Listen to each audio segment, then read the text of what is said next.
When launching new products, which are the most innovative strategies you have used?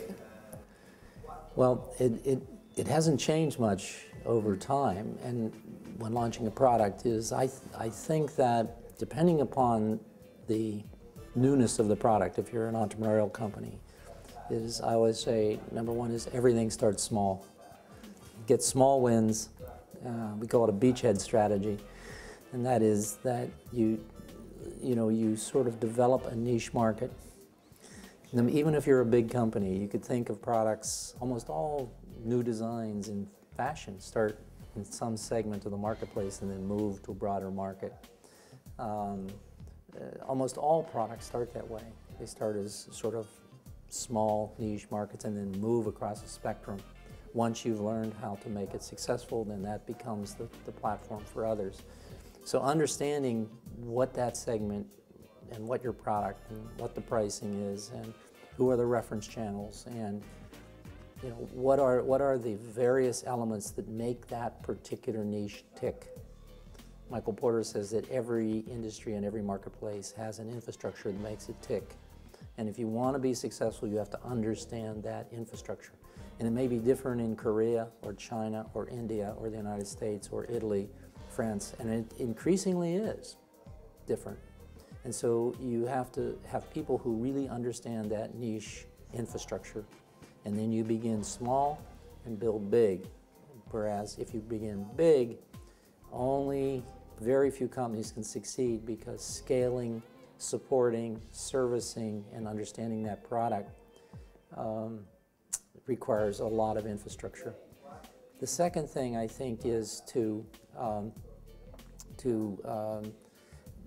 when you take your product into the marketplace is to get feedback from that marketplace early. Shopping mania. What is the reason why we can buy according to the science of shopping? What is the There are a series of biological constants which govern how we move. The first is that our eyes age in the same way. At 55, my eyes see differently than yours at 25. We know that our cognitive relationship to different products is set by the ergonometrics of our body. Our elbows, our hands are only so long, while you may be 5'2" and I may be 6'4", or you may be 150 centimeters tall and I am 196, they still fall within a specific range of how we interact with products. We know that there are fundamental genetic differences between men and women. Man is a hunter. He walks into the forest or he walks into the store with the need to kill something and drag it out to feel successful. Whereas you can go shopping with your girlfriend, spend the day on Corso Buenos Aires, buy nothing, and have a terrific time.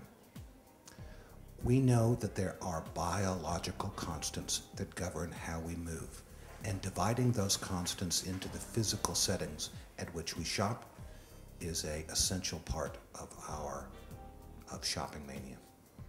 How can an experiential strategy platform be developed? Usually an experiential platform strategy, and what it really is, it's a positioning and a good understanding of the type of customers that you want to reach with your experiential campaigns. The way it is usually developed is by lots of customer research. The entire approach, customer experience management, is very much focused on customers and understanding customers and gaining customer insight. So you usually need a lot of research. And I don't just mean the sort of traditional research techniques such as focus groups and surveys, but I mean sort of new customer insight techniques such as following customers around, observing them in their natural environments, doing more sort of creative research techniques to really get under the skin of customers. You are a specialist in creativity management. How can creativity be applied to marketing successfully? The first ingredient of any creative gesture is the individual, the person. In Cirque, our biggest single investment is in developing individual creativity within each person. Creativity means first believing that you are creative, and this applies to making and designing cars and to marketing as well as it does to a show. You have to believe that you are creative, that you are open to all of the sensorial wealth of this world. In Italy, you have a lot of sensorial wealth. You have good food, you have brilliant architecture, brilliant painting. You have to experience the world in order to be creative. Then you have to have someone who believes in you, who will accept your ideas, who will study your ideas, who will see the talent that lies within you.